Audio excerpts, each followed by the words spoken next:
নমস্কার বন্ধুরা, রুচির কিচেনে সবাইকে স্বাগত জানাই। আজকের রেসিপি বরবটি আলুর নিরামিষ তরকারি। অনেকে কিন্তু এই বরবটি খেতে চায় না, তবে এইভাবে রান্না করে দেখুন, যারা খেতে চায় না তারাও চেটে পুটে খাবে, এতটা সুস্বাদু হয়। চলুন রেসিপিটা দেখে নেওয়া যাক, আশা করি ভালো লাগবে। এখানে দেখুন আমি 250 গ্রাম বরবটি নিয়েছি। এখন এই বরবটিটাকে এইভাবে একটু লম্বা লম্বা করে কেটে নিয়েছি। খুব ভালো করে ধুয়ে নিতে হবে। এরই সঙ্গে আমি বড় সাইজের একটা আলু নিয়েছি। আলুটাকেও কিন্তু একটু পাতলা পাতলা করে কেটে নেব, ঠিক যেমন বরবটি কেটেছি সেইভাবে। এখন আলুগুলোকেও খুব ভালো করে ধুয়ে নিতে হবে। তো এখানে দেখুন আমি বরবটিটাকে ধুয়ে একটা প্লেটে নিয়েছি, আর এদিকে বন্ধুরা একটা কড়াই বসিয়ে দিয়েছি। কড়াইয়ের মধ্যে অল্প করে একটু জল দিয়েছি, দেখুন খুবই অল্প জল দিতে হবে। আর এখন এই জলের মধ্যে এই বরবটিটাকে দিয়ে দিয়েছি। 2 মিনিট হাই ফ্লেমে বরবটিটাকে ভাপিয়ে নেব। আর জলটা কিন্তু এইভাবে শুকিয়ে যাবে, সেই পরিমাণে জলটা নিতে হবে। এইভাবে হালকা একটু ভাপিয়ে নিলে যেমন এর স্বাদটা বেড়ে যাবে, তেমন এর কালারটা দেখুন সুন্দর হবে। আর তাছাড়া কিন্তু এই বরবটিতে একটু গন্ধ হয়, সেই গন্ধটা থাকবে না। তো দেখুন বরবটিটাকে আমি ভাপিয়ে নিয়েছি 2 মিনিট, আর জলটাও বন্ধুরা শুকিয়ে গেছে। এখন গ্যাসটা বন্ধ করে দিতে হবে, আর এই বরবটিগুলোকে তুলে নিতে হবে। তো এখানে দেখুন একদমই কিন্তু জল নেই, জলটা পুরোপুরি শুকিয়ে গিয়েছে, তাই অল্প করেই জলটা দিতে হবে।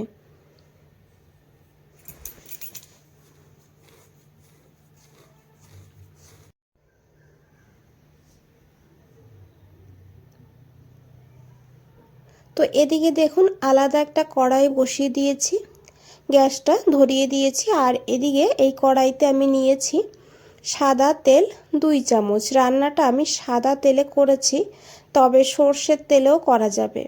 তেলটাকে খুব ভালো করে গরম করে নিতে হবে।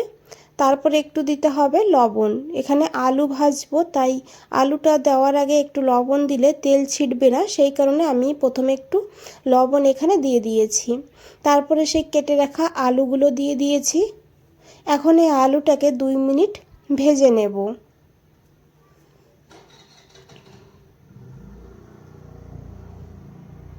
তো দেখুন বন্ধুরা, এখানে আলু ভেজে নিয়েছি।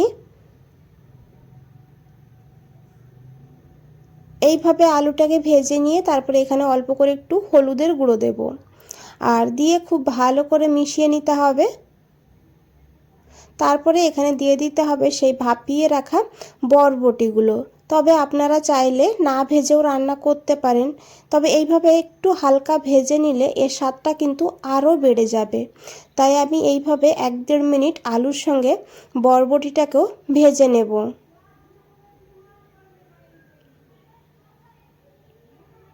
তো এখানে বন্ধুরা আলু বরবটি ভাজা হয়ে গিয়েছে, দেখুন হালকা কালার চেঞ্জ হয়ে গিয়েছে। এখন এগুলোকে তুলে নিতে হবে।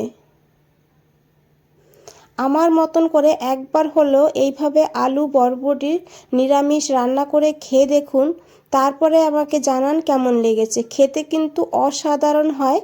অনেকে খেতে চায় না, তবে এইভাবে রান্না করলে সবাই খাবে। তো দেখুন এই কড়াইতে আমি আরও 1 চামচ তেল দিয়েছি।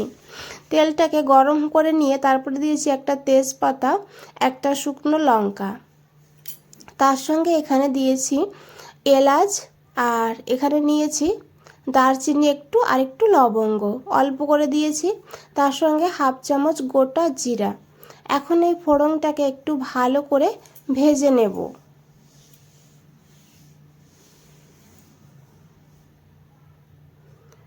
আর তারপরে এখানে দিয়ে দিতে হবে 1/2 চামচ আদা বাটা। আর আদার সঙ্গে আমি একটু হিং দিয়েছি, যেহেতু নিরামিষ রান্না তাই একটু হিং দিলে খুব সুন্দর কিন্তু একটা ফ্লেভার হবে। যদি হিংয়ের ফ্লেভার ভালো লাগে অবশ্যই এখানে দিয়ে দেবেন। এখন এই আদাটাকে একটু ভেজে নেব। তারপরে এখানে দেব টমেটো। এখানে আমি একটা টমেটো এইভাবে ছোট ছোট করে কেটে তারপরে দিয়ে দিয়েছি। আর এখন দিয়েছি পরিমাণ মতন লবণ, তাহলে টমেটো খুব তাড়াতাড়ি নরম হয়ে যাবে। এখন খুব ভালো করে টমেটোটাকে নাড়াচাড়া করে মিশিয়ে নেব যাতে টমেটো নরম হয়ে যায়।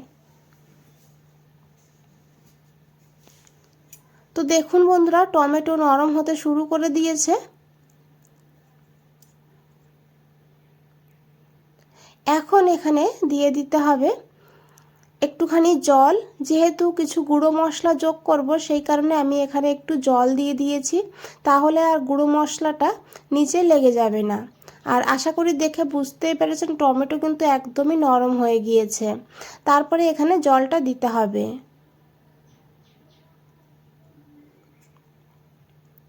তো এদিকে দেখুন দিয়েছি হাফ চামচ হলুদের গুঁড়ো, আর দিয়েছি এখানে হাফ চামচের একটু কম জিরের গুঁড়ো, আর হাফ চামচ দিয়েছি এখানে লঙ্কার গুঁড়ো। তবে ঝালের পরিমাণ আপনারা আপনাদের প্রয়োজন মতো নিয়ে নেবেন।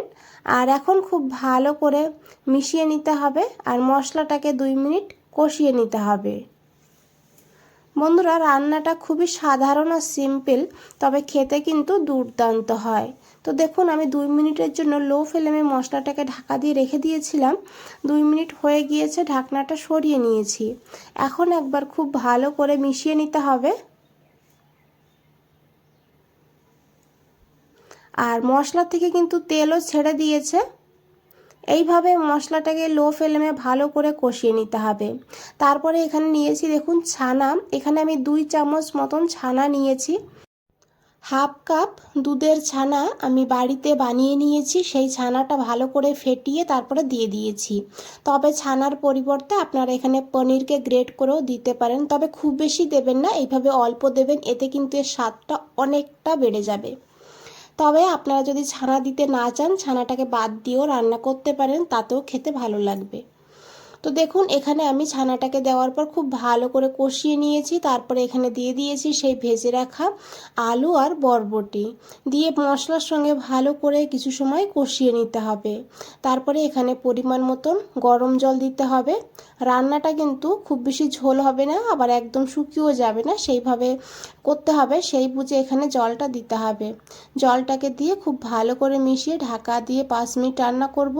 এদিকে দেখুন একটা ছোট ফ্রাই প্যান বসিয়ে দিয়েছি বন্ধুরা। এই ফ্রাই প্যানের মধ্যে নিয়েছি 1 চামচ গোবিন্দভোগ চাল, তারই সঙ্গে গোটা গরম মশলা আর 6-7টা এখানে গোলমরিচ নিয়েছি। এখন এই গোবিন্দভোগ চাল আর এই মশলাটাকে একটু ভেজে নেব, গ্যাসের ফ্লেমটা একদম লোতে রেখে। যখন দেখবেন এইভাবে হালকা কালার চেঞ্জ হয়ে গিয়েছে, সুন্দর একটা গন্ধও ছেড়ে দিয়েছে, তখন এগুলোকে নামিয়ে নিতে হবে। আর তারপরে চালটাকে ঠান্ডা করে বন্ধুরা গুঁড়ো করে নিতে হবে।